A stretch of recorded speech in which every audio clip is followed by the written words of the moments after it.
Hello everyone. Um it's now 9:54 p.m. at night.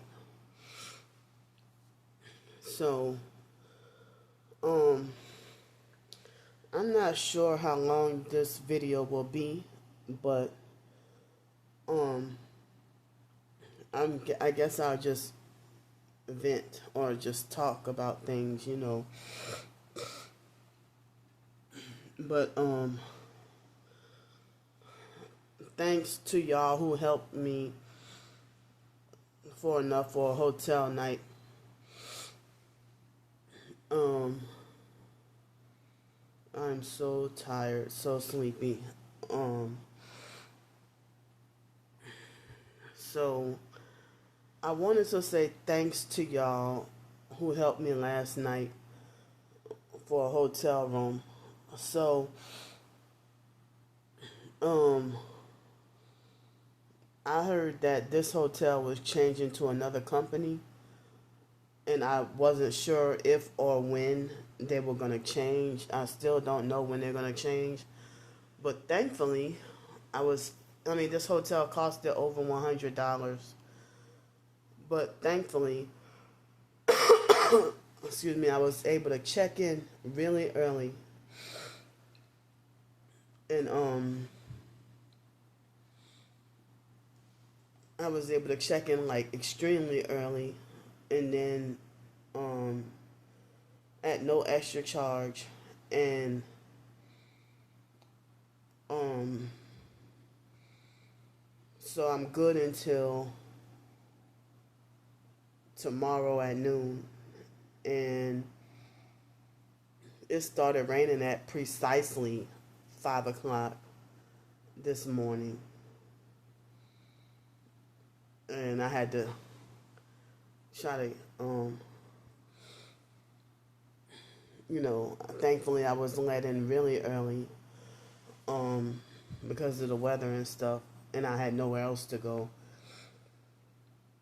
And I came here, put my stuff down, organized things, sanitized a little bit, and took my shower, washed my hair, and then I fell asleep at about 6:10 this morning.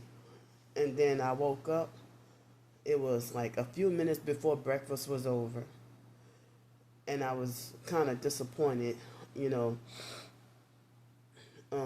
So I didn't get to eat the breakfast this morning. I went back to sleep, and I finally woke up. It was maybe about 11:45 this morning, somewhere between 11:30 and 11:45. I woke up. Um, and I was tired and sleep deprived, feeling sleep deprived all day. Um,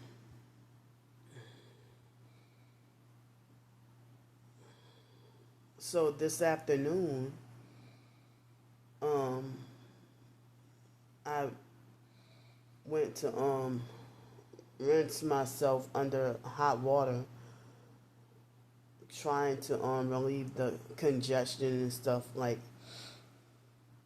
and that kind of wasn't working. Sometimes it works, sometimes it doesn't. Like a few days ago in one of the other hotels, I was able to run my head under and neck and stuff under hot water, and excuse me, and a lot of the mucus was coming out like with no issue. But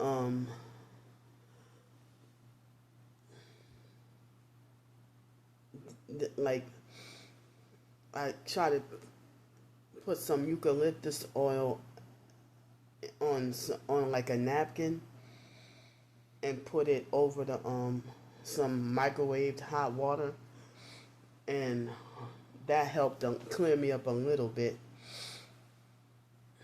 Um, but not as I had hoped, but a little bit. Um,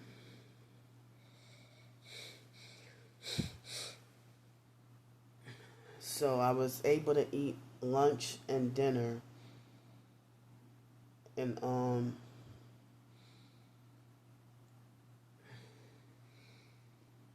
I had like a small incident that was upsetting where I was perped.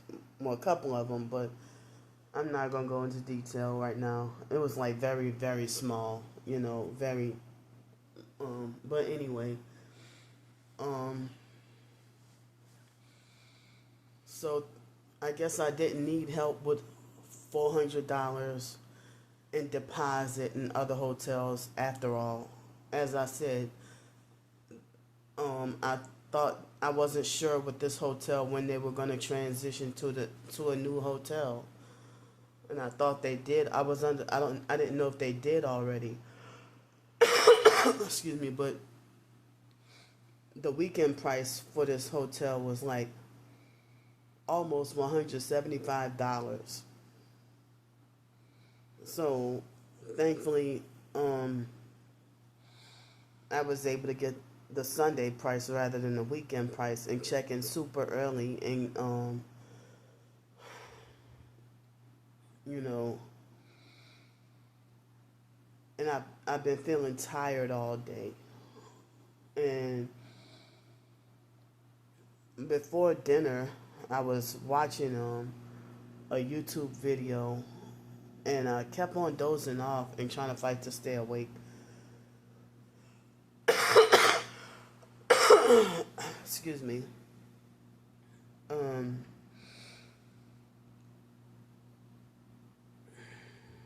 so I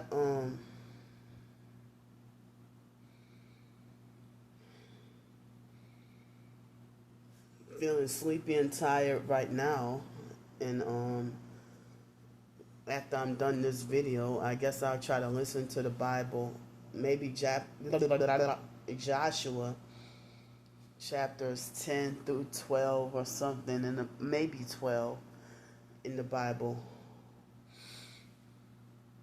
Um, I'm thankful and glad that um, I was able to be at peace and quiet throughout the day. You know, like, I'm glad it's quiet in here, but one thing I've been frustrated about is they have this, I don't know if it's a gnat or a mosquito or some kind of fly that's in this room, that it frustrated me a few times, and I can't kill it. That's the only thing that's making me feel, well, basically the only thing that's making me feel uneasy with being in this room. But other than that, everything's fine. Um, but I'm glad to have like peace and quiet. Um, and be free from the direct harassment and attacks and stuff. That's why I'm doing a regular video and not a live stream, because I'm trying to take a break from getting harassed. Who the hell needs to be harassed and like your peace and quiet stolen from you, illegally robbed and stolen from you?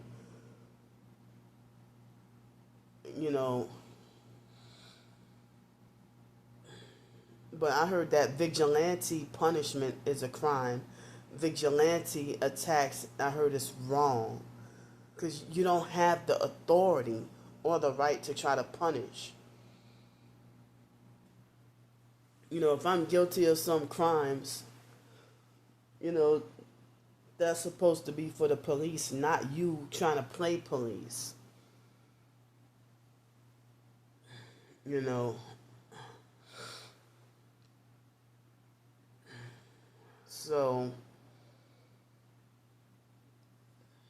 I was too tired all day and, to try to work on any writings or anything. Um,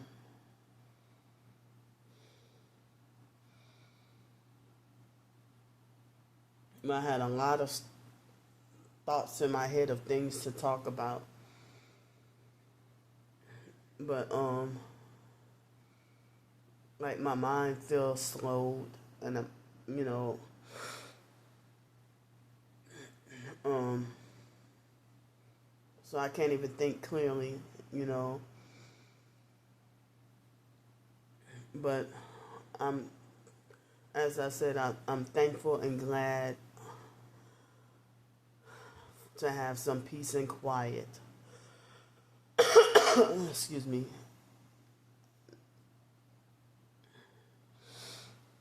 And, you know, to be free from harassment for a moment.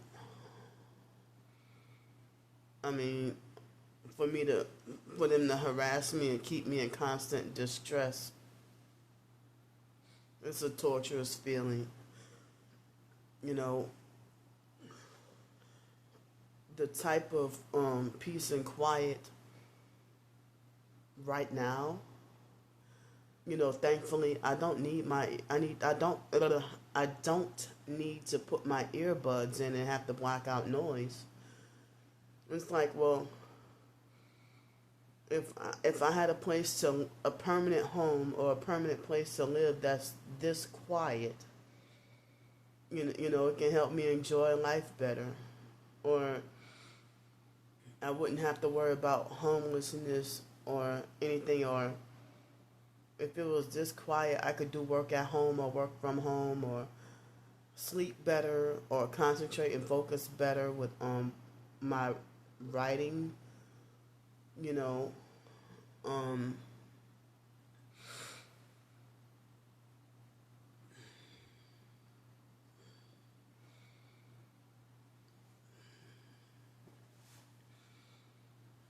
and it seems like I heard that, you know, dealing with godliness, you know, godly people and modest people, you know, they prefer simplicity and tranquility, you know, peace, quiet, you know, or that quiet time to,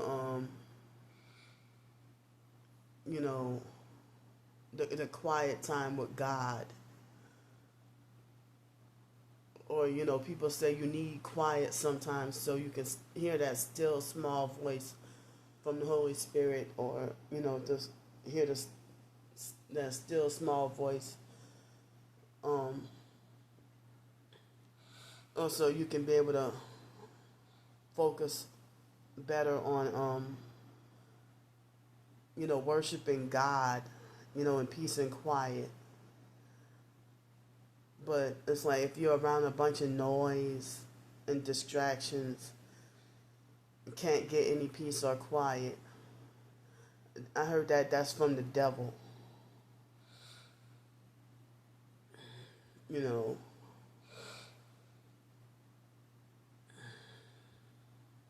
know, like I really feel like downtown and Canal Street is nothing but the devil on that street, and Bourbon Street and all that. It's nothing but the devil.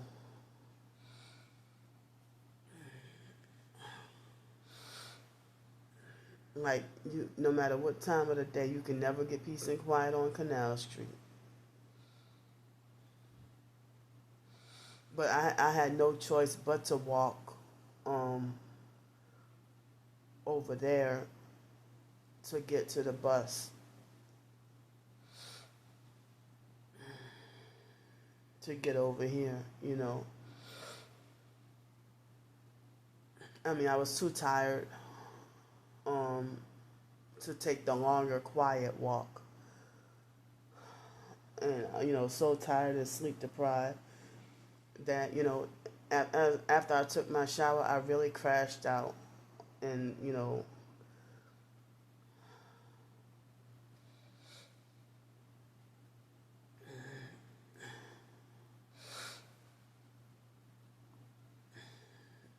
But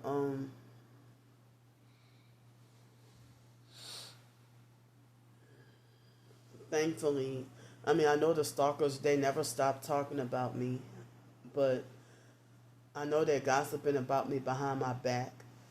But thankfully,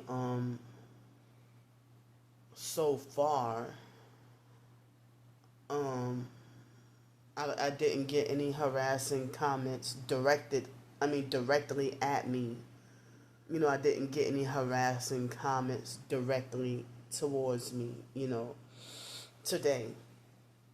Well, I mean, I did it during a live stream, but I'm talking about, later in the day or throughout the day. I'm glad I didn't get any like harassing comments, but it's only 10:09 p.m. at night.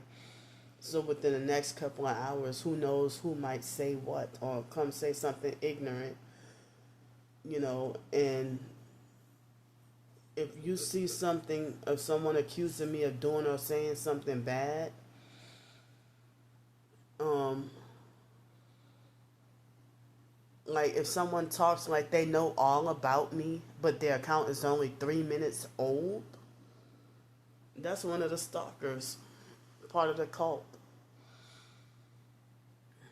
You know, that, I mean, I heard that if you block them after they make a perp comment or an ignorant comment, sometimes, if they will harass you for years and years. I heard because you caused them narcissistic injury.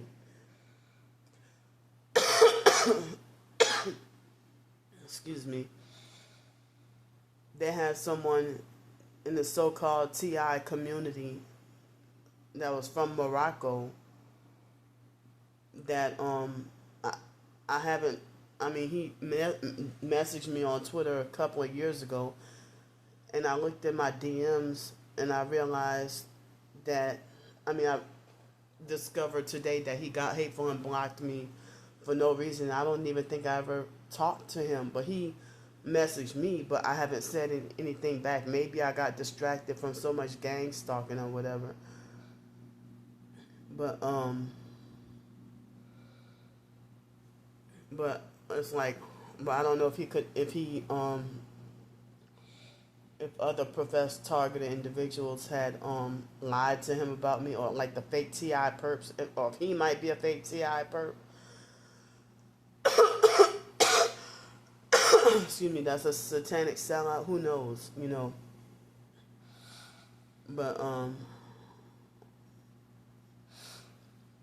but you won't catch me going to harass him, or make fake new profiles to come and harass him. I just blocked him right back, and I screenshot the fact that he blocked me so I could take note to stay the hell away from him. But I felt shocked and hurt. I'm like, you know, I'm like, wow, I didn't even much. What am I blocked for? And I don't even harass you, or I don't even really talk to you. What did I do? But the majority of people on social media in the so-called TI community, I meant to say, huddle together and have me blocked. But a lot of them are fake satanic sellout TI perps, and you can lie and say you're Christian all you want.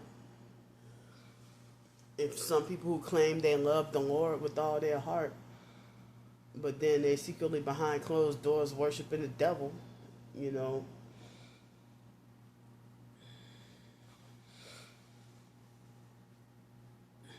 But yeah, last night on the bus, they had that perp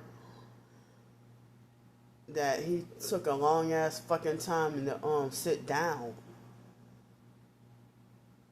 and he tried to sit like all up on me, and I kept trying to tell him scoot over. At first he was trying to ignore me, and then me and him got into an argument. Of course, everybody thought the shit was funny until after I started filming and recording, and of course he had excuse me, he was trying to sit down and hog up 3 seats.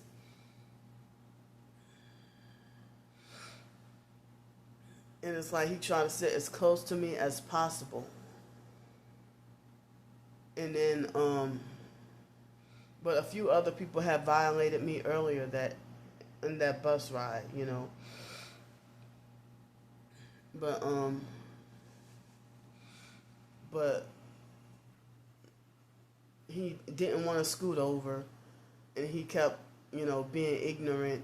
And then later on, the moment right after he called me crazy, I'm like, well, wait a minute, let me get my phone and start filming and recording. You know, by then he had already scooted away from me finally.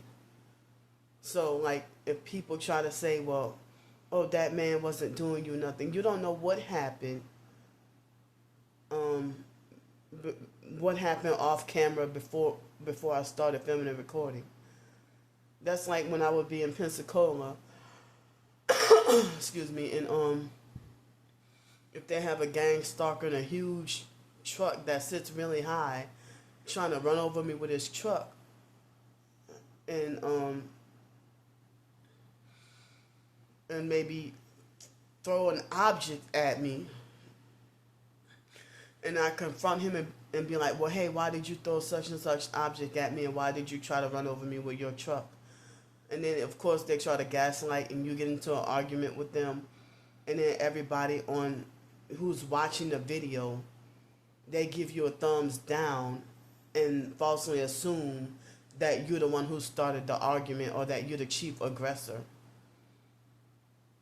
That happened with numerous, you know, situations where a perp will start something with me, and then when I defend myself, you know, they try to gaslight and make you look crazy, or even make other professed targets think that you're a troublemaker and you're a problem, we don't like you. Excuse me, it's like, how are you targeted just like me and you can't even see that I'm going through the same thing as you? If you're a hypocrite, if you judge me and condemn me, you know, if you condemn me for you know, confronting a gang stalker when you got just as many videos confronting gang stalkers, or certain professed targets think that they're better than others, and they already have this fake certain opinion about you, and have their mind made up that they don't like you for no reason, and they be jealous and trying to sabotage you, and you wonder if they fake satanic sellout perps, fake TI perps that don't want you to have shit. If there's a professed targeted individual who claims he's homeless, and then you're homeless too, in the moment you get a hotel room out of the rain or thunder or thunderstorm or tornado or whatever, and then he would get jealous and try to sabotage you. It's like, why would you do that? You know. So they had a narcissistic ghetto gum clicker perp. I had to put her on film. That was the lady in the video that was wearing blue. And she was like right behind him when he got on the bus and took his fucking time and making me nervous. And and she was laughing and thought everything was funny. And you know, I made sure to zoom in and put her face on camera too, and then she got really mad. Oh shit, wasn't funny anymore after you got exposed. Excuse me. After she got exposed, oh, she wasn't laughing no more. But yeah, he was trying to take up 3 seats and sit like as close to me as possible. And then, of course, he had already scooted over some, but not all the way. You know. And you know, a lot of people on the bus was freaking laughing at me and calling me crazy. And he was like, oh yeah, he was trying to say, oh yeah, they got some crazy people out here. Like, with you, and then he tried to be like, oh, no, don't nobody want to touch you. And, but like, well, why did you you tried as best as you could to sit all on top of me then? And then he tried to play innocent and lie and say that he be quiet and mind his business and don't start no mess with nobody. When he's clearly a fucking gaslighting perp. He's mentally off, slow, and retarded his damn self. And try to talk about, oh yeah, they got a lot of really, really crazy people out here. And then I filmed and recorded him, and he tried to pretend like he didn't know what the hell I was talking about. When I called him a gangster, I put his face on camera. He was trying to hide his face. And at first, and then eventually he showed his face. Like, it was a dead giveaway that he was a freaking perp.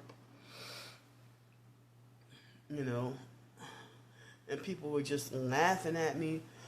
Excuse me. And I think that was a newer bus driver, and the bus driver was off the bus for a bit and took a break during the whole time of the altercation. But they had moments with the gang stalking where it's like, damn, I should have started filming from the beginning. You know. But me trying to ration and save whatever phone battery, data, and all that I have, you know, and I didn't even think to start recording right off the bat.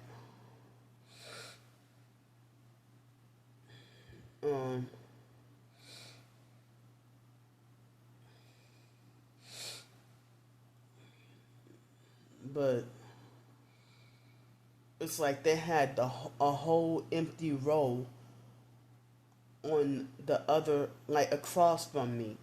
Why did he sit in one of those 3 seats? And then later on, someone got on the bus after him and occupied the seats. But before then, they had 3 whole empty seats across. Why did he come sit by me, right by me, on purpose to be an in-person troll? Hold up. You know.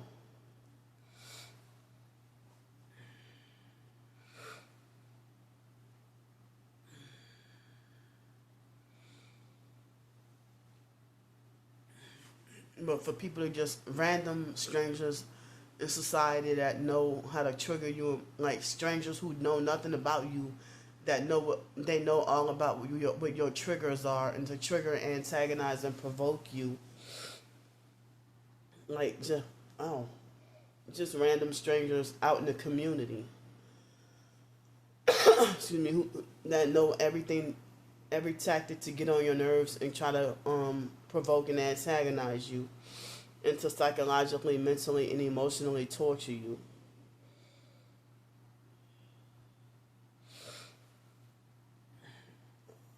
So, you know, when people are being gaslit, when outsiders are watching the video, it seems like there's only a small amount of people who will support you and can catch on and know what's up.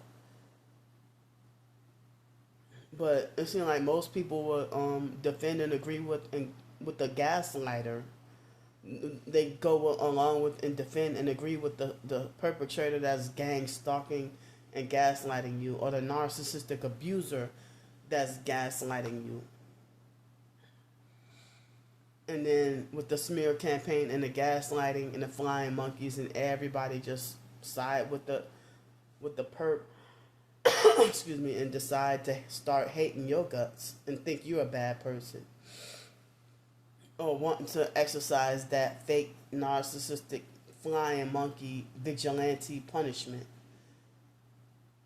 You know, the vigilante style punishment.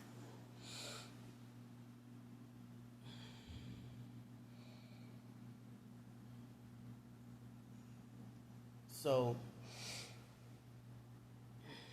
but you know, I wish I could have a permanent home. I'm tired of being homeless, and it's taking a toll on me. I don't know what I can do to have a permanent place to live that can be this kind of quiet.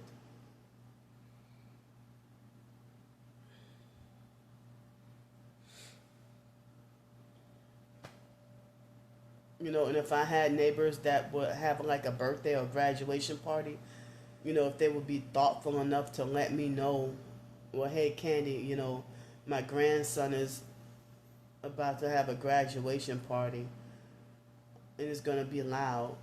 Well, if I can make arrangements to go somewhere else overnight, the night before graduation, not the night before I'm sorry, or the night of the party or whatever,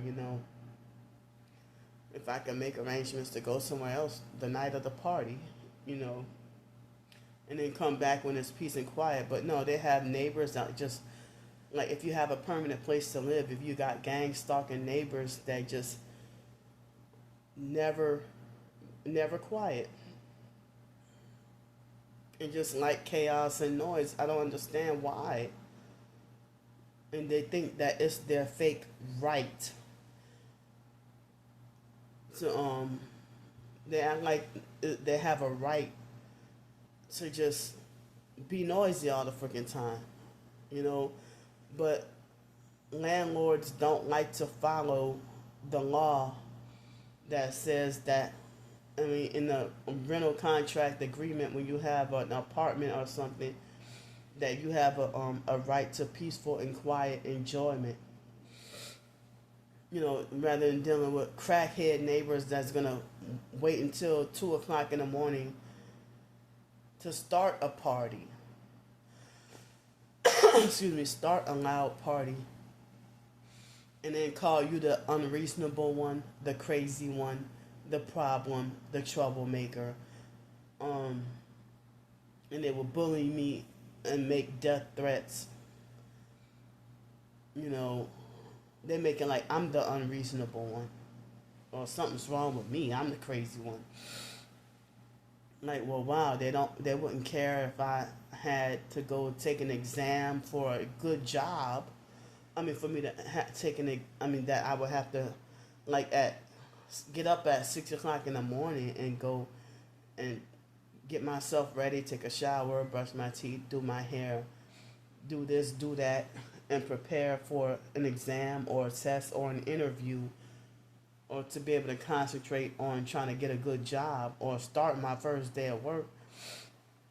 And just before then, there's a noise campaign in the middle of the night, that the gang stalking noise campaign that causes you distress to the point where if you go to the interview upset and have like an emotional break, or your first day of work, to be bullied at work on your first day, ganged up on, bullied your first day at work, and then have an emotional meltdown and forced to quit and cry and go home. If you haven't even been on the job for 5 minutes with your brand new job, after all that, taking exams, taking tests, passing exams, tests, whatever, and also filling out the W-4 and all the I-9 forms and the onboarding and applications, interviews, all that hard work just thrown down the drain. So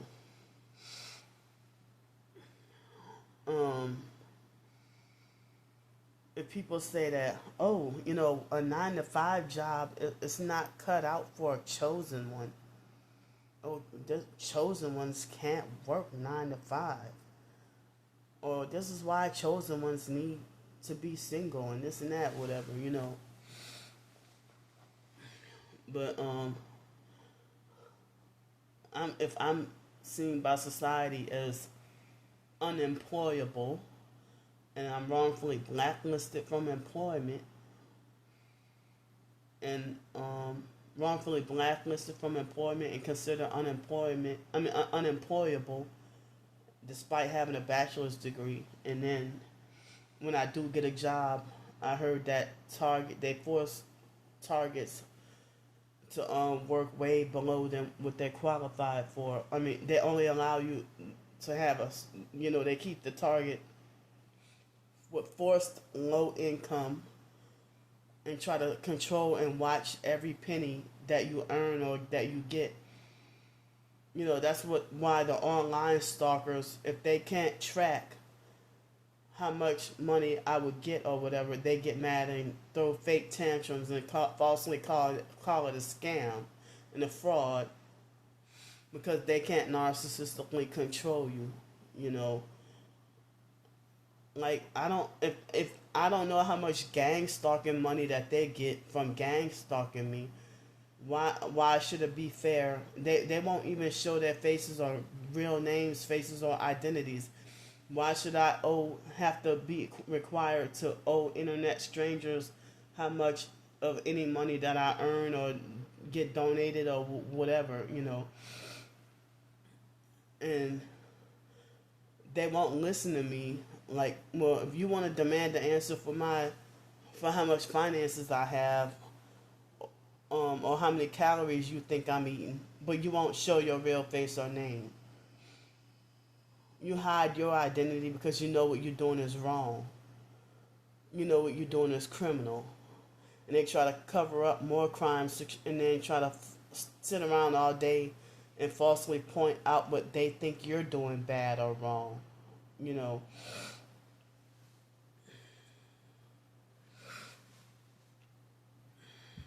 But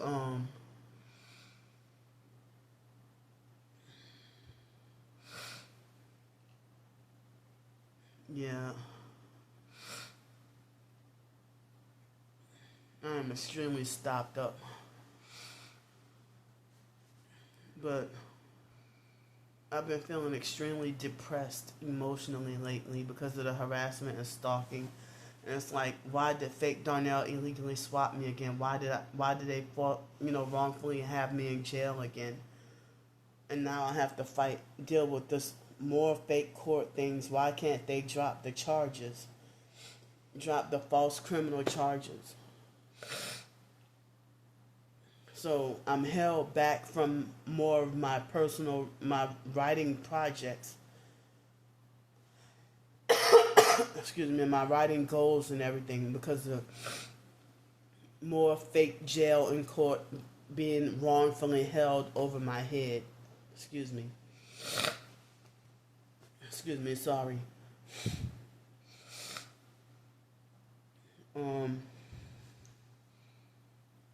I thought about working on novels and stuff. And the stalkers, they try to falsely point out and lie and say you did this and that wrong to cover up their own crimes. And then they wrongfully convince themselves that you really are breaking the law and you're such a bad person, a horrible person. Well, I thought you don't stalk and harass someone if you think that they're a bad person. If you think they're a bad person, just stay away. Hold on, let me blow my nose.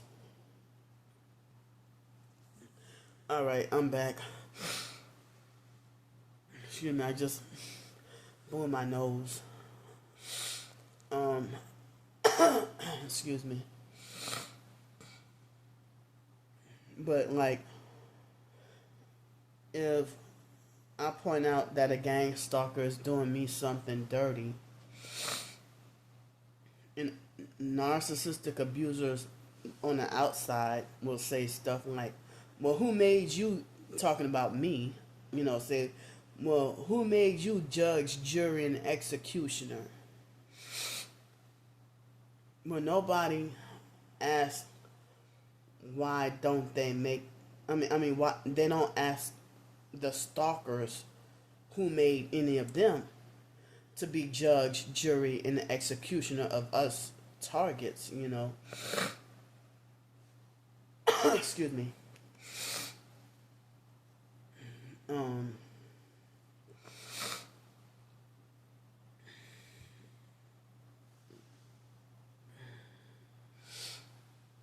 And I was trying to say yesterday, I think it was, trying to talk about that I read that they said that gang stalking is an addiction, that it's addictive like a drug. If they do stuff like take drugs, excuse me, take drugs to I'm sorry. I'm sorry, excuse me. For them to take drugs to stay awake, to watch you 24/7 without a break. With all them harassing me, telling me get a job, get a job.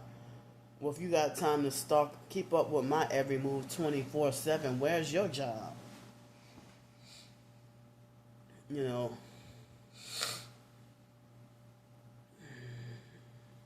or these satanic stalkers, they try to talk like they know the Bible. They try to talk like they think they know the Bible better than you.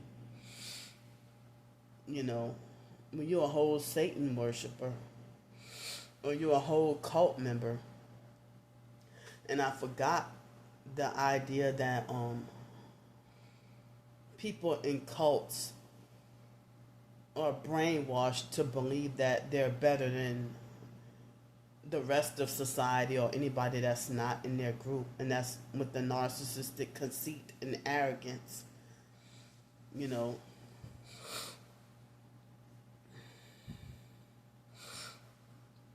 but with them being wise in their own conceits, you know, so puffed up and arrogant, and think that they got the most common sense in the world. Well, where's their common sense to not join a cult? You know,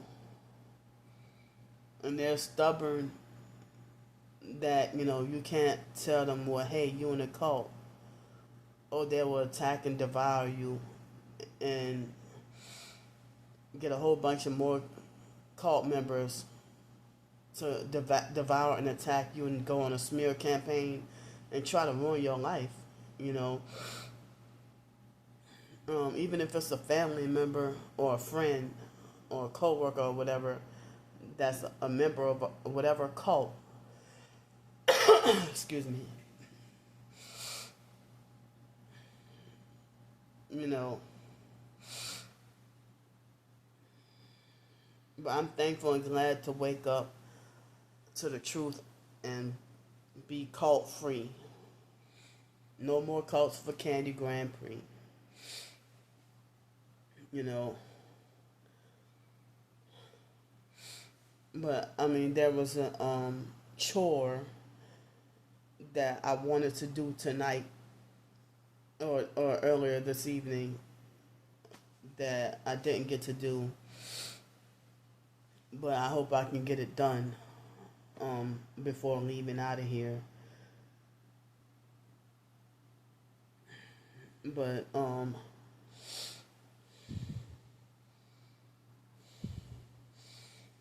mean, I feel like my life is not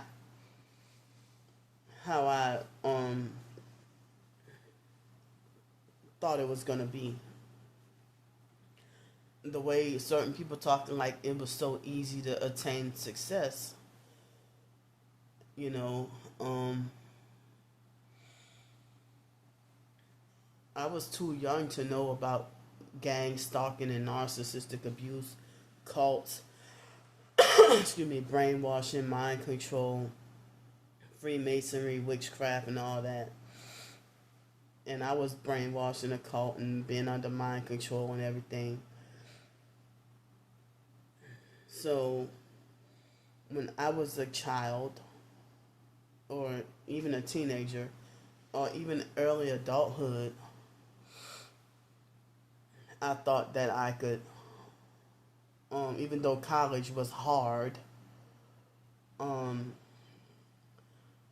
I thought that I could, you know, I thought it was just a phase that I was going through, being just held back and set back and everything, but I didn't realize all this was part of gang stalking and me being wrongfully blacklisted, you know, for revenge. So, you know,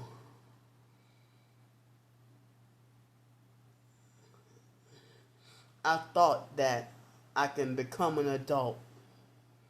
Well, the being an OBGYN was that didn't that career didn't work out.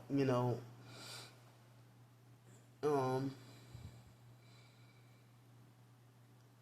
and the Spanish translation career option didn't work out. Nothing worked out. But I thought I needed someone's permission to do this and do that, and I wish I probably could have been self-publishing in 2007 if I would have known I could do that. 2007, 8, and 9, rather than moping around depressed and clueless about life. Excuse me.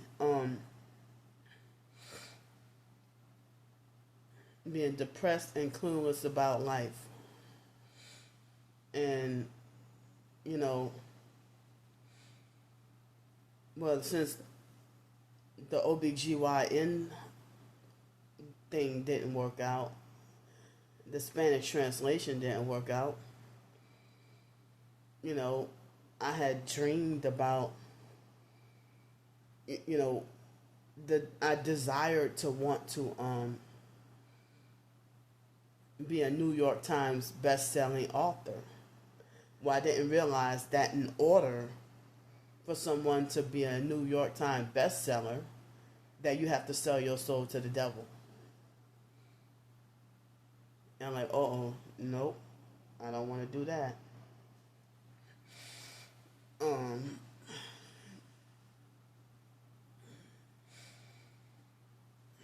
So I didn't realize that I could have just wrote from my heart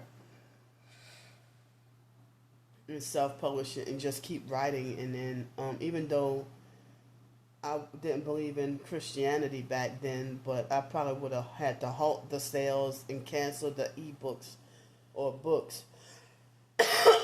Excuse me, and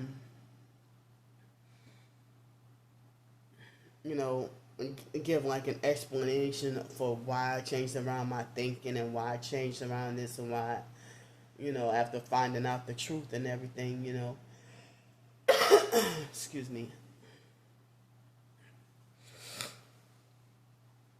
Or I didn't realize that I could have just started writing and writing and writing and then saving up for that day when I probably could self-publish or publish something, But even though I make very little money from my writing, I enjoy be able to write a fiction short story and not have to worry about it being approved by someone before it could be published. And I feel like I didn't want anyone to try to have control over my writing or tell me what to write or how to write. And so, my tooth. So for me to just express how I feel or maybe express some fiction or something, I would rather have that liberty. It's more fun that way rather than being a puppet for someone else.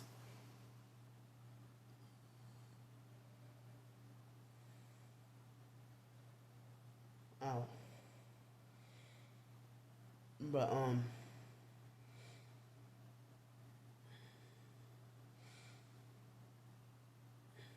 But yeah, it seemed like a lot of my life, mainly my adulthood, so many years of my adulthood life went to me just moping around and being depressed in my apartment, especially in Denton, Texas. Excuse me, and it was hard for me to try to get a job, and a lot of opportunities got sabotaged. I had to deal with a lot of tears and betrayal and disappointment. and fake people. You know, I spent so many of my years in, you know, moping around at home being depressed, not realizing that it was all because of dealing with this gang stalking. I thought it was a personal, isolated thing. I didn't realize there was a satanic government network.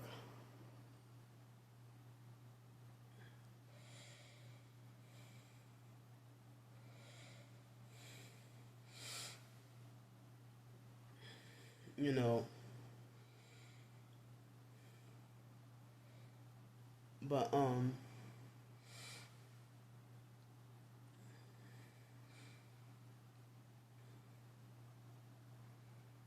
but now with the topics to write about, I have like certain goals that I would like to fulfill, but you know, the jail and court situation and being illegally swatted and the stalking and harassment, excuse me, the stalking and harassment and me being forced to be homeless and outside and not getting sufficient sleep and everything, like stuff that I could have gotten completed within a few months, it's taken me years. Like before I even came to Pensacola, Florida, I tried to figure out something. Like back in 2019, I was homeless here in New Orleans metro area, and trying to figure out what could I do. What could I do? I've had temp service jobs here and there, and being blacklisted, falsely accused, lied on, set up. Um, can't even get a temp service job, or they will workplace mob and bully me off the temp service job or a regular job. Um,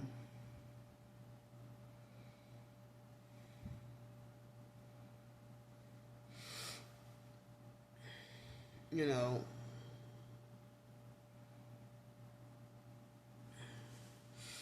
but wow, instead of like being depressed and idle for so many years, I mean, depressed that I couldn't get a job all those years, and me questioning why my family hated me and was against me and wondering what did I do or say wrong. Um,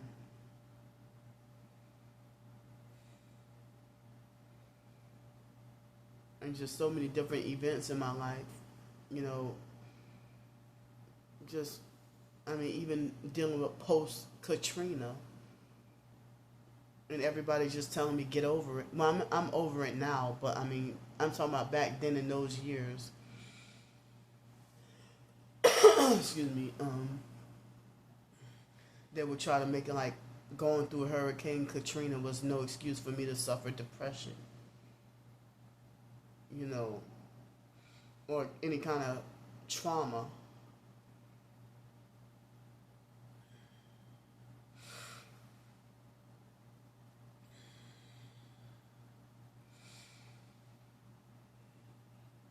you know.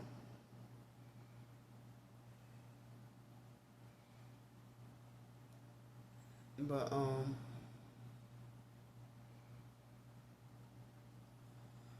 like someone had wrote a fiction.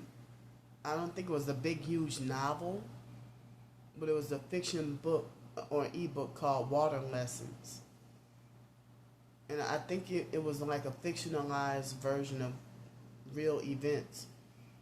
I didn't get to finish reading the book though, the ebook or whatever, you know, and I forgot who the author was. But the majority of my short stories is completely fiction, completely and totally. But every now and then, I might write fictionalized versions of something that me or someone that I know, you know, experienced in life or something, you know. And like with certain writing or whatever, people act like you got rules to follow. Well, if they make a frown upon the idea of using yourself as a character in a fiction short story. I heard a lot of authors do it secretly anyway, you know. But I have used my real name in certain like a couple of the fiction short stories, you know.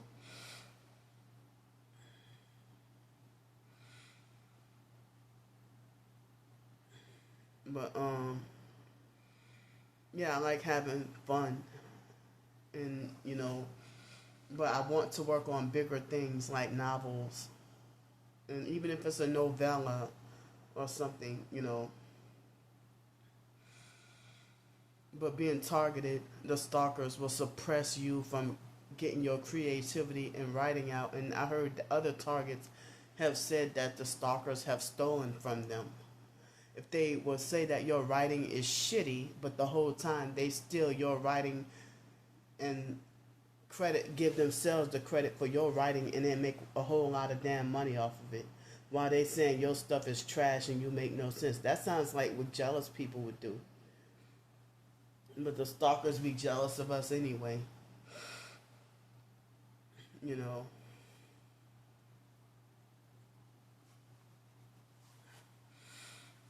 Um but I personally feel like I am done with trying to seek employment and looking for jobs. I'm just gonna continue to work on fiction short stories and trying to start to do novels and even some YouTube videos or social media videos, you know, based on some certain fiction as well, you know, like trying to act out characters and stuff like that. You know, if I had been, you know, people say that me and my twin sister are pretty good with impersonating people exactly as they are to a T, you know. But but I have a difficult time trying to perfect impersonating the British accent. You know, I can never get that right. But yeah.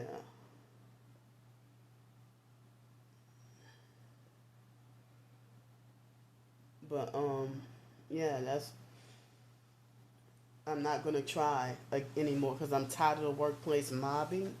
I'm tired of the distress. I'm tired of the distress of, you know, going bouncing around from job to job, trying to look for interviews and jobs. Excuse me, and people, for me to have to wait around for somebody to hire me. You know, um,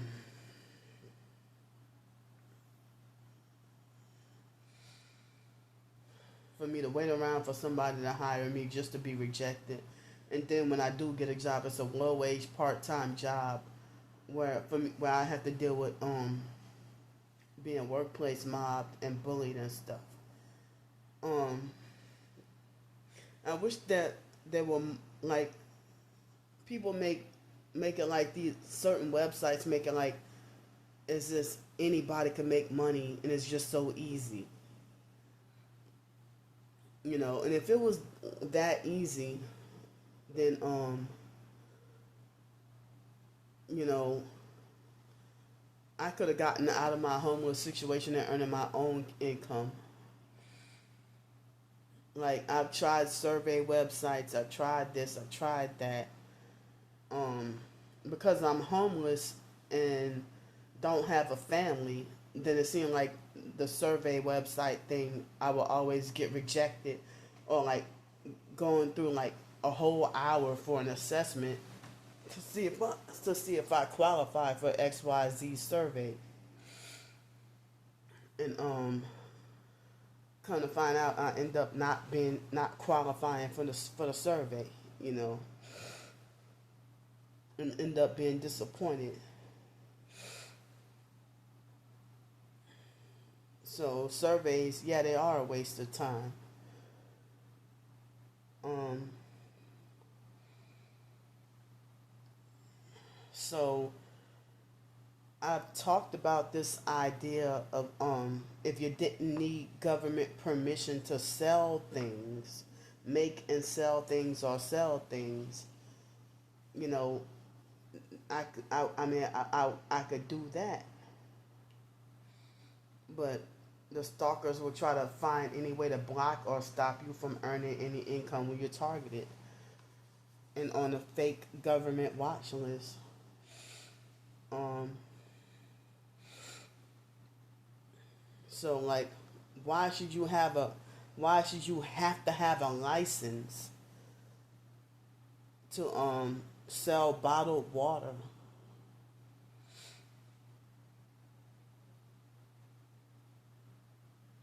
Or why should you have to have a license to you know, make stencils of a name, and sell it to people, or like stencils, or um, maybe decorating things and try to sell artwork or whatever. Well, I mean, I don't need government permission to sell my short stories online, you know. Well, I usually give them away for free, but if you want to donate, then, I guess you can do that. But in downtown New Orleans in 2017, 18, 19, um, I was disgusted and frustrated with the zoo job of being workplace mob. And after I quit the job, I try to see about what I can do or how I can sell things at the French market. And they had fake security guards that would militantly bully me away and wouldn't allow me to ask any questions or try to, um, and when I was living in Greenville, South Carolina, if I would have known that I could have sold things at the flea market, I wish I would have known I could do that. It wasn't until shortly before I left that I realized, oh, you know, I could have sold things, you know. Um,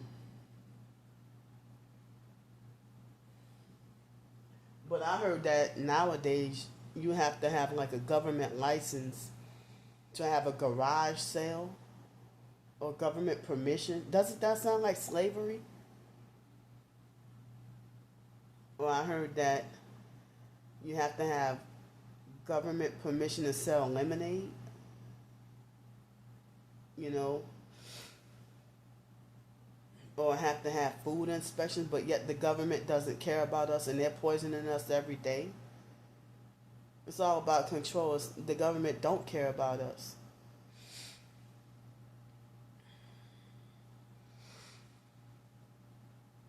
So they had the artist in downtown in the French Quarter near Jackson Square that gave me the advice that if you ever try to sell artwork or whatever, um,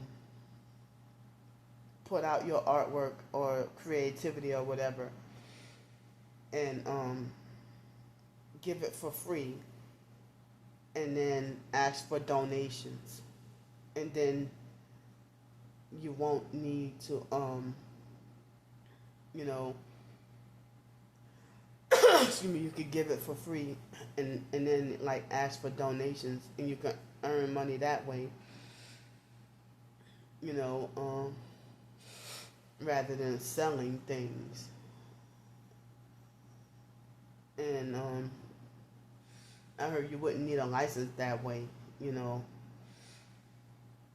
But if the government will crack down on you if you're walking around over the summer with an ice chest and selling Gatorade and water and Capri Suns and stuff like that, trying to earn a living. Um, But in 2007, I had stuff on my mind like I wanted to, even though I was suicidal back then. But I was trying to figure out what I could do in life. Like I wanted to be a self-published author writing novels. I wanted to own my own restaurant. I wanted to own a food truck or a restaurant or something. Everybody's like, you can't do that, you can't do that. It wasn't until after a couple of years after I graduated from college that I found out there's no chance for me to get to be a Spanish teacher or translator or whatever, you know, and that crushed me also. And dealing with high financial debt and all that, and dealing with family members taking advantage of me, you know, stealing my money, or blackmailing me and manipulating me out of money. And realizing I didn't mean anything or didn't mean any good to my own family. And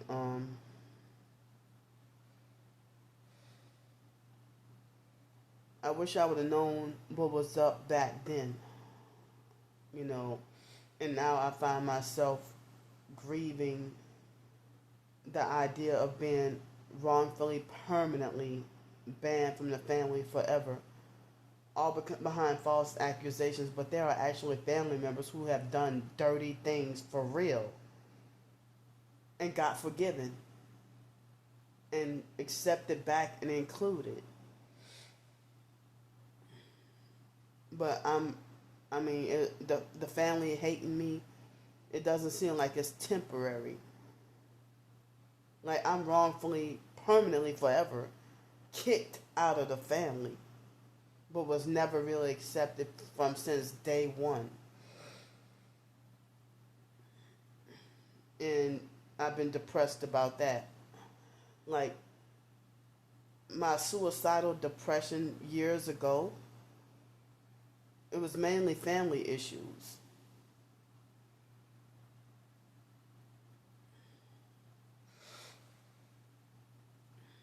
But also me realizing in 2010, that big suicide attempt where I nearly succeeded years ago, um, celebrities treating me mean, that also contributed to it, you know. And come to find out, I didn't know that they were devil worshippers.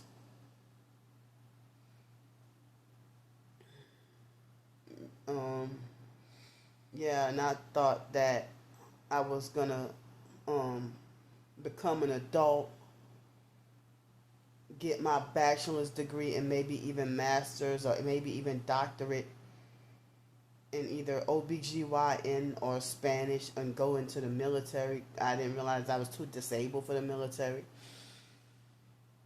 And I thought I was going to go into the Air Force and um, lose weight, grow my hair, be prettier and more attractive, and get the man of my dreams, get the home of my dreams, get the vehicle of my dreams, um, 3-story house with the indoor pool with diving board and jacuzzi, you know, and you know, I thought that anyone could live the American dream, but kind of find out it's more enslavement and American nightmare. They make it hard for you to try to leave this country or move to a different country. For many years, I felt like I wanted to move to Thailand. I even tried to look into the idea of au pair nanny jobs overseas. I could like fake recruiters would treat me mean and make me cry, and same thing dealing with fake perps and abusive narcissistic fake interviewers. Excuse me. In 2017, I tried to look into jobs where you can teach English in China. I got ghosted by fake recruiters and stuff. treated mean. I try to see about trying to teach English in Spain. I I mean, you know, I was looking and trying to figure out what could I do to make a living or earn a living. I For many years I've dreamed about wanting to be like a travel blogger. Well, I can't do that no more, being wrongfully banned from so many hotels and stuff. Excuse me. Um, you know, I mean, I would love. I wish I could, do something like being like a solo female traveler and backpacker traveling the whole world and blogging about it with food and hotel or whatever other business to review it and blog about it, But being targeted, you be sabotaging. There's always some hindrance or something to stop you and hold you back or something to give you a reason to have a meltdown and cry about it. You know, when in 2018, like a couple of weeks after I became homeless, I was at Ramona's house,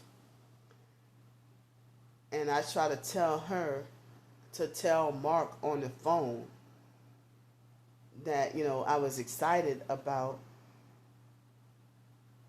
the idea of going to work at the Grand Canyon, and Mark ignored me and acted like he didn't care, or pretended like he didn't want to be bothered. It's like 2014, 15, 16, 17, 18, the family was all acting weird. And they got so many fake family secrets, and I was trying to figure out what's going on. I felt super gaslit,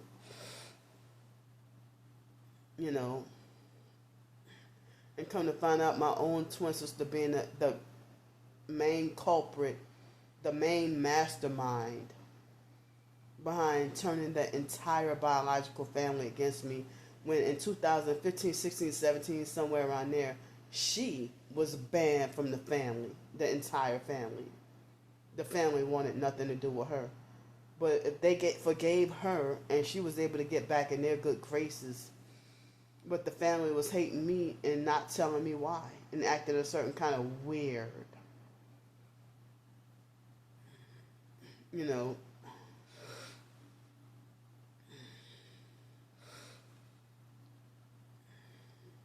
so, um, and for me to end up feeling upset, wondering why is the family, because of, the narcissistic abuse, the gang stalking.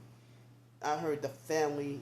I heard that when you're a targeted individual, your family sign non-disclosure agreements and sell their soul to the devil. And I heard that with Joseph in the Bible being sold into slavery.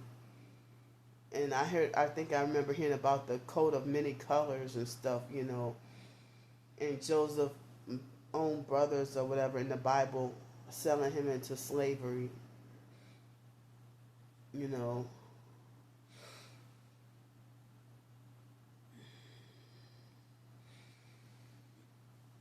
But I thought that my family was just treating me mean because I didn't have any money. Because before Hurricane Katrina, they were taking advantage of my money, pretending to be fake nice and taking advantage of my money and using me, you know, which put me in a lot of financial debt. And then,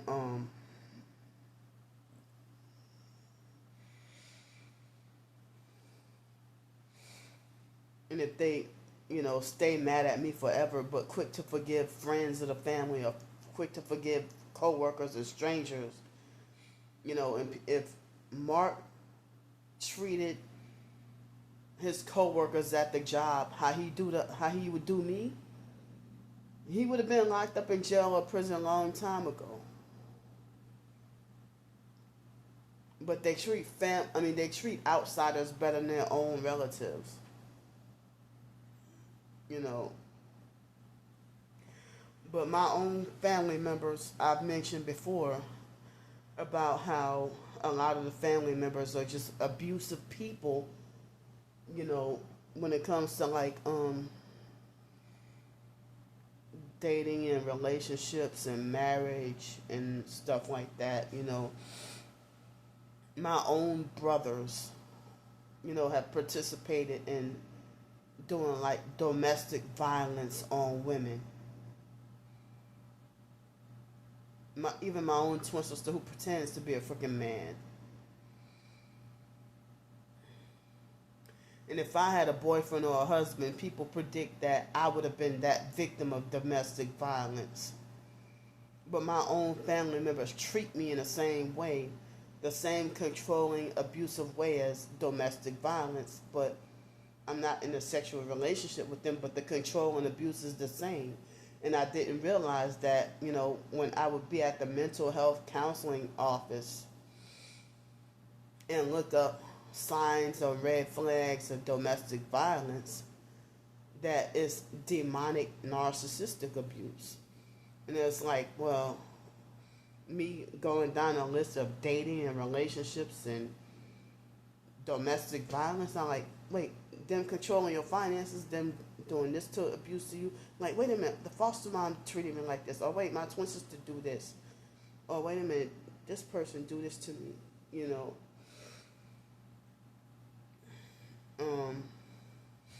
But imagine people, whether they're related to you or not,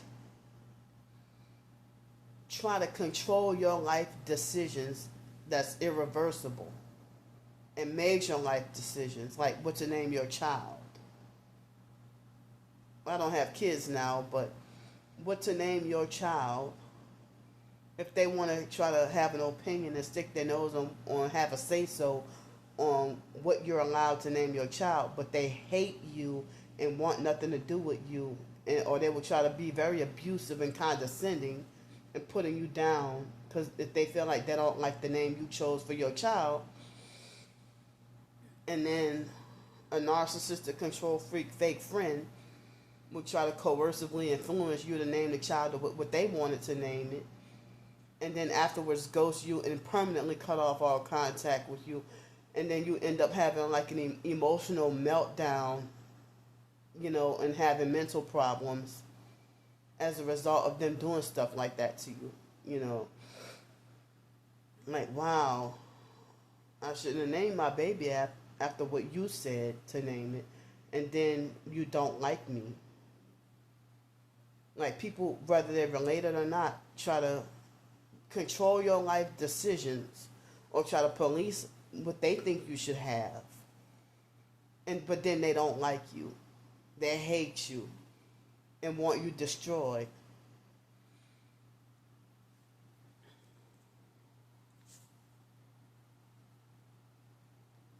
You know.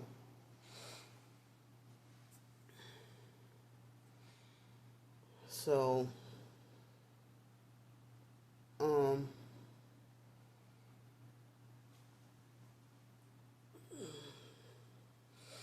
you know what? My twin sister had some of that same victimization, that people try to control what she should name her kids. And then kind of find out they don't mean her no good, you know. So it's like, if she went through the same abuse from people, why would she turn around and do it to me? A victim turned predator, you know. Excuse me. If you become like your abuser,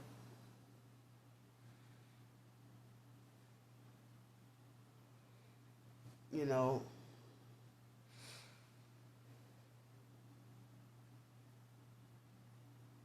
because if my own family members try to control what boyfriend I should have, who I should date, who I should marry,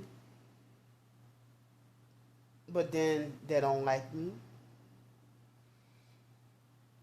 or they want nothing to do with me, you know, or they say you shouldn't be doing this, you should do that. Trying to control your life decisions, but they hate you, or they don't like you, you know, they don't respect you.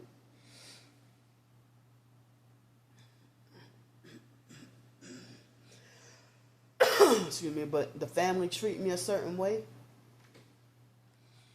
but not one other family member have felt like, oh, I'm staying away from you because I heard you did X, Y, Z to Raven.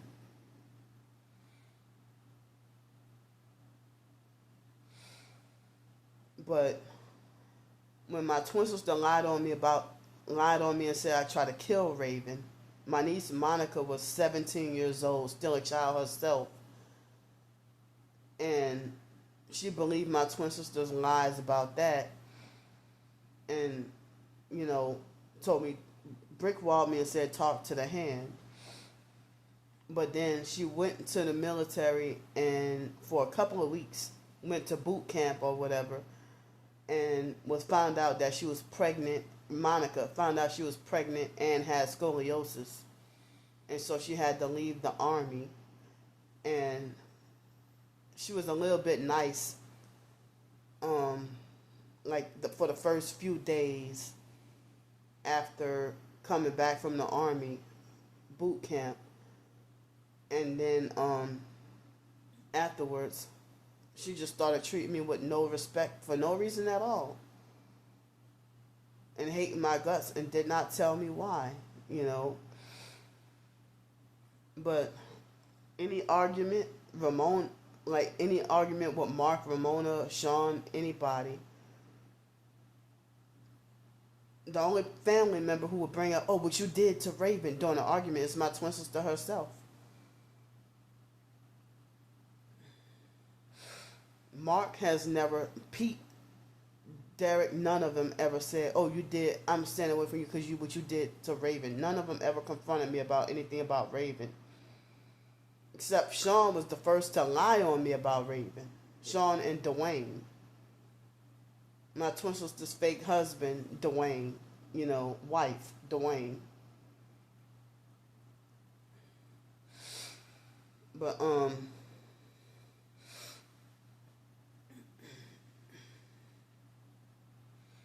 and Drunk Lady Yvonne and whore Rebecca and all them. Like, Rebecca turned against me. She was still 14, and I was 21 going on 22, and I had the rental car, and that was the night I had the car accident. And it was, I guess, the gang stalking stage car accident, aka attempted blood sacrifice, voodoo witchcraft ritual, that I almost got blood sacrificed that night. And I was set up that night, and Rebecca was only 14 years old, and after her neighbor from the projects set me up to get pulled over by the police,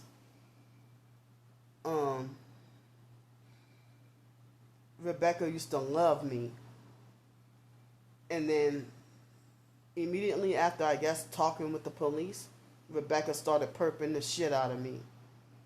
She started perping and abusing, and has never been nice since.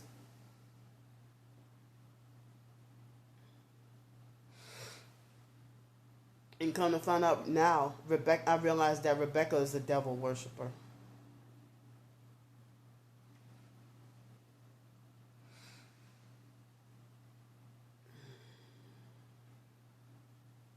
You know, and Blake used to love me. It seemed like immediately after he got out of jail, he had not been the same.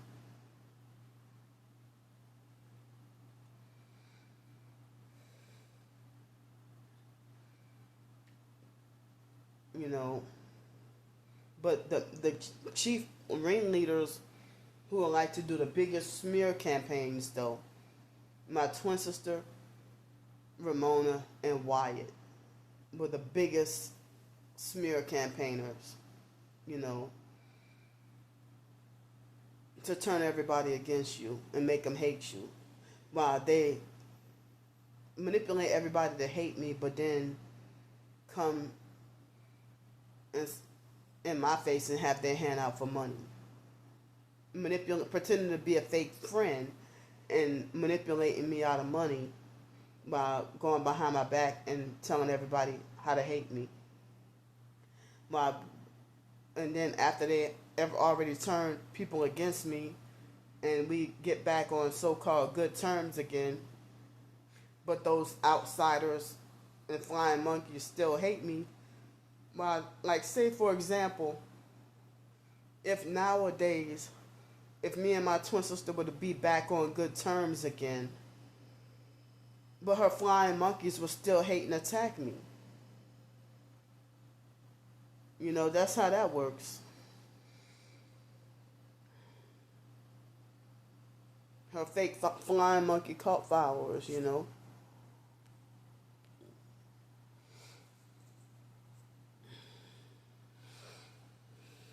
So,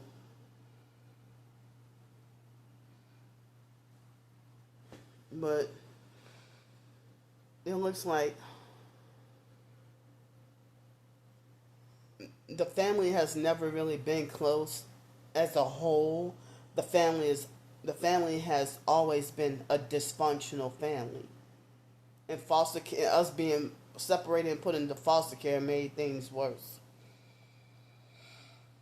You know, but certain family members are close with each other. Like Monica and Raymond are siblings. They love each other. And Blake and Rebecca used to love each other and be close, but they might have had their arguments, but still love each other. But my siblings and when my parents were alive, they do not have a natural kind of love for me. Like, they hate me like a non-relative, you know.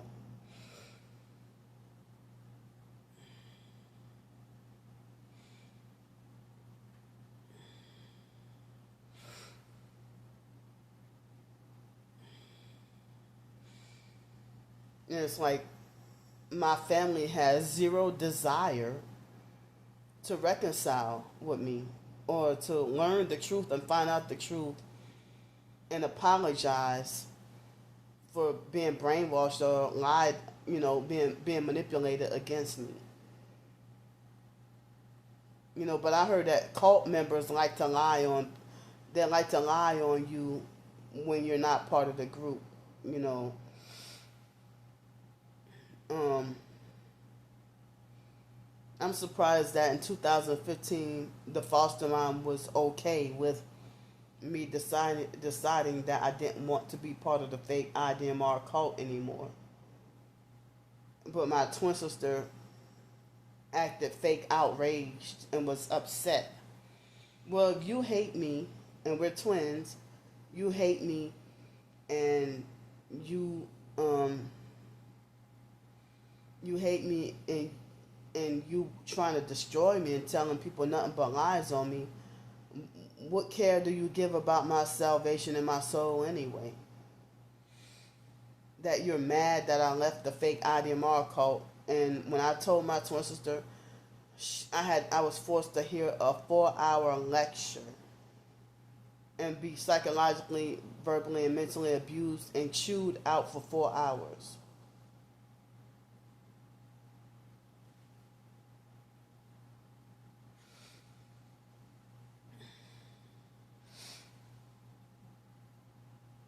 You know, like, who gave any of my family members the permission or the idea to think they got authority and control over me, but yet they hate me?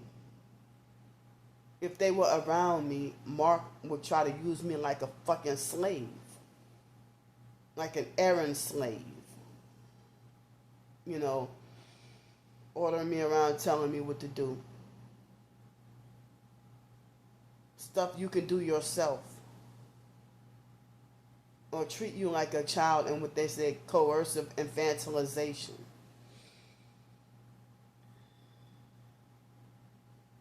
Or what some people say, forced handicap, to deal with family members that think they got the fake authority to steal your personal freedom and personal rights away from you.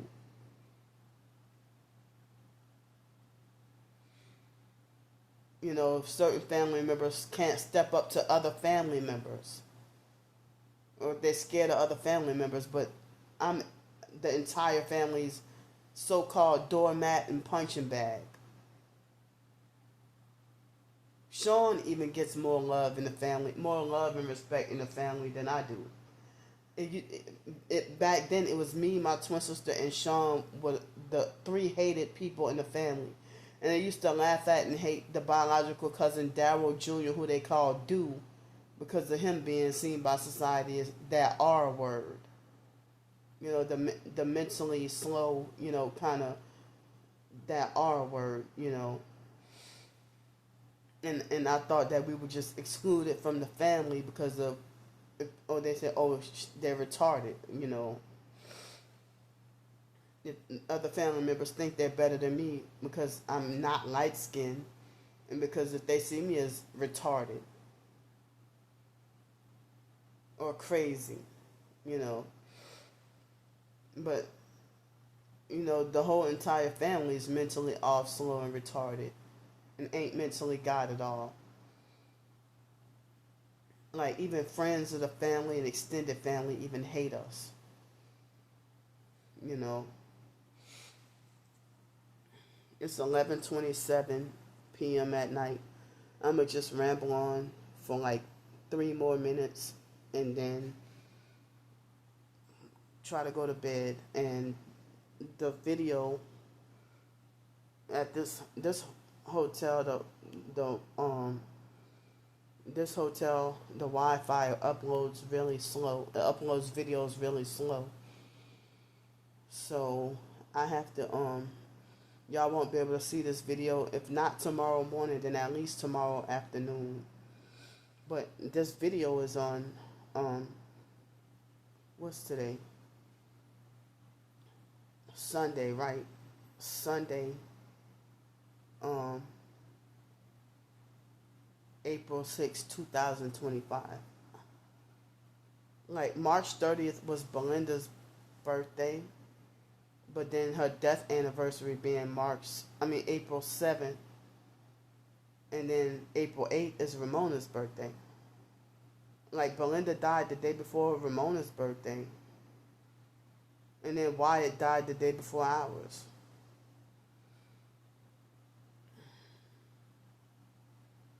And Yolanda died on Wyatt's birthday. The biological half-sister Yolanda, of Arthur's side. You know, nobody in the family notified me about that. I had to look up on my own. Well, I was trying to look up, like, every once in a big blue moon, you know, I would Google search certain family members' names to see if everybody's okay or whatever, you know. But after being wrongfully permanently banned from the family, I don't even, you know, look them up anymore. You know, certain family members are unsearchable on Google, but you know, like, I'm still grieving, you know, Wyatt's death and everything, and still shocked and depressed about how the family treated me and everything, you know, and being shocked that he even also acted like as if I deserve to be punished and permanently banned from the family, you know. And I still, like, when there's a family member that dies, they act like it's a secret and won't or can't tell me or be straightforward on how the family member died. Like, nobody wanted to be straightforward with me about the biological mom, Frances, when she passed away. Or they didn't want to be clear or tell me what she died of or how I died. I'm sorry, what she died of or how she died. I have a right and I deserve to know. I'm her daughter too. Y'all, none of us had a perfect relationship with her. And I said all the time that I feel bad that I disrespected her because of being me, being brainwashed by the foster mom and the foster care system. Excuse me, and manipulated. Excuse me. You know, and I wanted to reach out to and apologize to the biological mom, Frances, before she died. And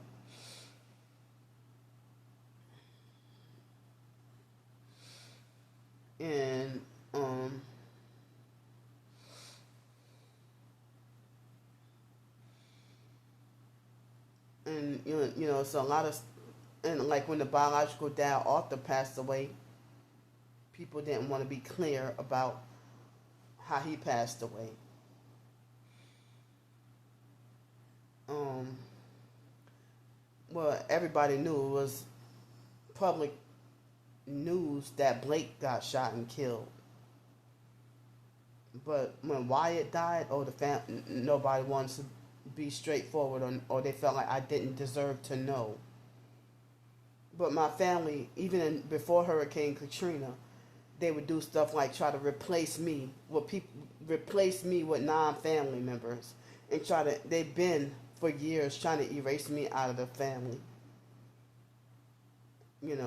or eliminate me out of the family, you know. But I don't know what Sean did, to get in the family's good graces. But, if he would try to fight Ramona one day and then the next day she forgive him, and accept him back in her house or whatever, but if she manipulate, antagonize, and provoke and perp me, and I stand up to her, she won't speak to me for 5 freaking years unless she want money, you know.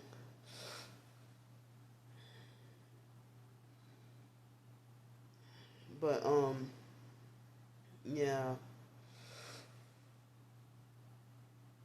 But let me get off of here. Um, so, but before I go, I wanted to say that excuse me. I wanted to say that um tonight is supposed to be rainy tonight, and kind of rainy tomorrow night. I'm sorry, not tomorrow night. I'm glad I caught myself sleep deprivation. Tomorrow during the day, it's supposed to rain, and it's supposed to stop in the afternoon, and then excuse me, the weather is gonna be winter weather, not like in the 40s, but in the late 50s. Um, this whole week, pretty much late 50s, early 60s at night, at least up until next Tuesday. Then I guess the night weather is supposed to be a little bit better. So I still have to hold on to my jacket and my couple of pairs of sweatpants and hoodie and everything. Can't get rid of it. Can't let it go yet. You know, at least for another week. And still have to wear those winter clothes for at least another week, or probably more than that. And then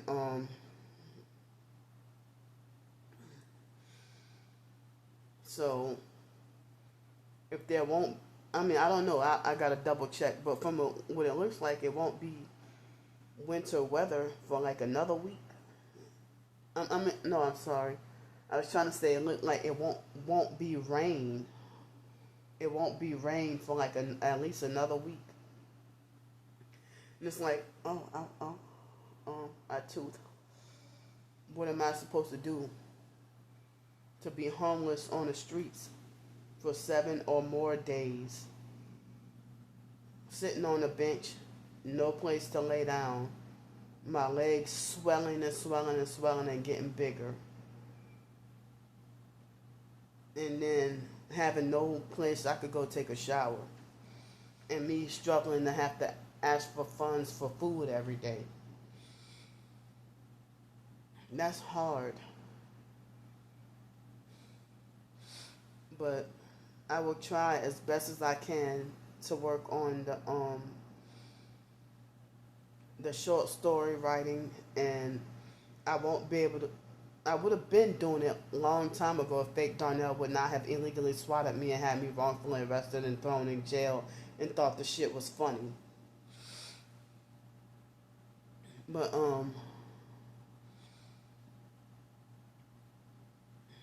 and that's setting me back from working on full-fledged novels.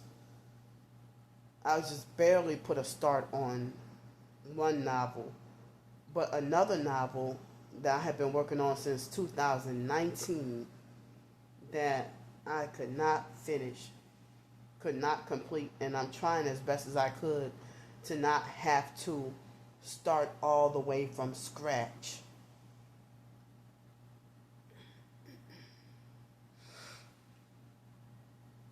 You know,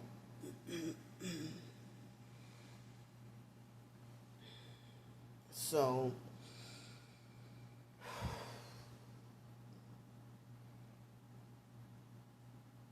but I guess until after I'm praying, if the false criminal charges are dropped and I go back on with my life, then I will try to work on the novels. But I'm hoping and praying that the corrupt, money hungry, whatever police, judges, fake public offenders, prosecutors, or whatever, don't wrongfully throw me in jail. You know, um, and fake Darnell admitted that he'd been illegally swatting me and having me. That jail is supposed to be an outlet to traffic me, to sex traffic me to a brothel in Shreveport. And they delusionally convinced themselves to falsely believe that I really broke this law and that law when I'm just trying to freaking survive. And they do nothing but lie. They worship the devil and they lie. You know, excuse me. Um, but they have moments where I could be in a hotel for a whole week or a motel for a whole week. And if they might use the gang stalking tactic to sleep deprive me for that whole week. But or it might be other moments where I can stay there for a whole week and sleep good, you know. But it's been a while since I got to have a moment where I could be in a hotel or a motel for a whole week.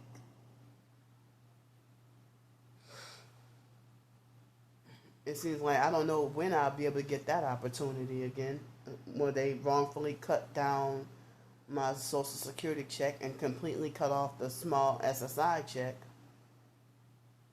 You know, I thought I just heard a car horn honk. But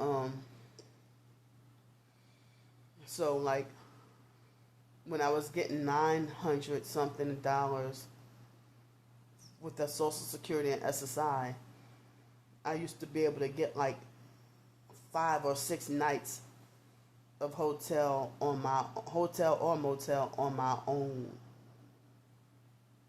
and not have to ask for help for hotel or whatever for at least, or food or whatever, at least for a whole week. But now, after 3 days, like with me getting like 727 a month, after 3 days, I can be fine and comfortable for three days, 3 or 4 days, 4 if I'm lucky. Um, 3 or 4 days, I can live comfortably for 3 or 4 days without having to ask anybody for anything. And then after that, I have to go back to asking for help every day until the next, you know, the next Social Security check, with the exception of if I get the YouTube payment.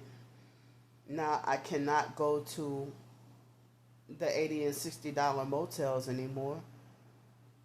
So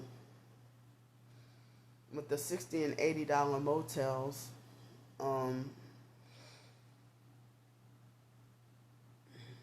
um, yeah, like the YouTube payout would be just enough for 2 motel nights alone by itself. And but I'm wrongfully banned from those, so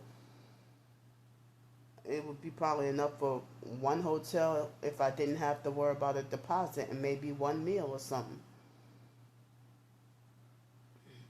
So I'm tired of being forced to have to live like this. I'm crying and begging for more stability. The stalkers have sabotaged me trying to ask for help, for trying to get donations for a vehicle to live and work in, or and if I had access to a vehicle, that can open up the door to many more job opportunities. But I mean, even but I heard if you're targeted and you try to do Uber Eats and DoorDash, the stalkers will sabotage that too and try to stop you from earning or making any money. You know, but I heard that they force you to be poor and stop you from being productive and self-sufficient so that they can control you, and they're making more money by doing that. And I heard that it's human gang stalking is human trafficking, because they making money off of you. And any bit of independence, they want to cry and be like, oh, she's scamming. you know but I'm tired of this forced unstable living. I've been homesick and wish I could find a permanent home here in the New Orleans metro area where the neighborhood would be very quiet. But due to the gang stalking, I can't get that. But I don't know how much writing or that I can get to work on this week. But I would have to go so I guess tomorrow morning would be the last opportunity I would get to have a shower. And if the weather is not, and I have to deal with winter weather, and then I have to, I don't know what I could do, to be sitting on that bench overnight and dealing with being harassed and gang stalked, and my legs swelling, and I can't get to fall asleep because I gotta be hyper vigilant and stay awake. Because I never know who's gonna do what to me. But I'm saying now I need help with whatever I could get. I wish I could earn money, like being entrepreneurial or making and selling things, but as far as I know, I'm just gonna stick with my writings. I have like one or two nonfiction ebooks that I would like to work on, but it seems like no way in hell in my situation that I could be able to focus on it, because I have a lot of research that I would need to do. You know, um, excuse me, and I don't even know if some people tell me still work on writing an autobiography anyway. But so many people are already mad and talking about wanting to sue me for the ebooks I already have out that nobody really reads. So I say in advance I need any and all the help I can get, and The only work I'm going to focus on in the meantime is my short stories, and if the false criminal charges could be dropped, then I can work on novels and longer stuff, bigger projects. But in the meantime, I mean, keep me in your prayers in Jesus' name, y'all. All right.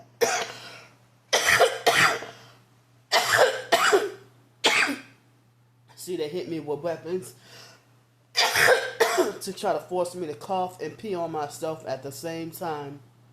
Well, I didn't pee on myself, but a little teeny bit came out. Making me cough soon as I try to get off the stream. But I have the information in the description box of just about all my videos and live streams on ways y'all can support and help me earn a living. Nobody should have to be forced to live like this, suffering out on the streets and being harassed and no place to lay your head. All right. So I love y'all, and I know I went way over what I said I was going to. It's 11:46 p.m. at night. I love y'all. I'll see y'all tomorrow.